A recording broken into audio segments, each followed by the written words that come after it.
Then Bitcoin. So we were looking for the top of this B, we hit the 618, wandered around for a bit, and then we've come off strongly, which is what you should see at the end of a diagonal pattern, is it should return to its origin rapidly. So looking for this move down to at least 35.39 now, which would be the 1.0 extension for the relationship between this A wave and the C wave off the top of the B in Bitcoin.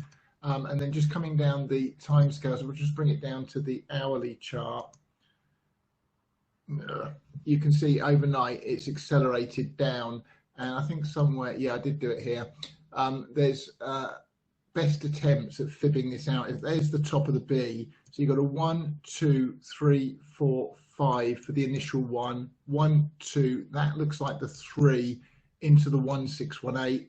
This should all be part of a 4, 5, 4, 5 is what we should see, and all of that would be for the 1 of the C down.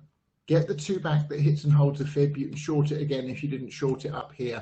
As you know, I don't actually trade the cryptocurrencies, so that's what I've got. And then Ethereum, with the thing about Ethereum now is it's hit this 1.0 extension at this low, which is these pink fibs here for an A and C relationship that are equal in length. It's also hit the 2.0 for the 1, 2, and you can have a 3, 4, 5.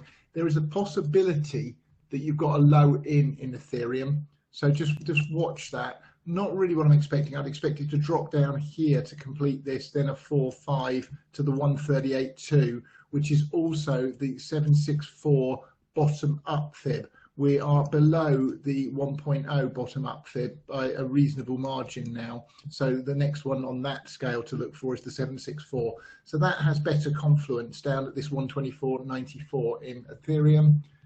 And Ripple is actually stronger than the others at the moment. It hasn't taken out this low at 24.92, 0.2492, but still looking for it to do so. This pattern doesn't look complete to me in Ripple. And just to clarify, my dilemma over whether that's the 1 or the 3, I believe it's more likely to be the 3, and this would then line it up with the other major cryptocurrency pairs, or the the ones with the biggest market caps and volumes of trade.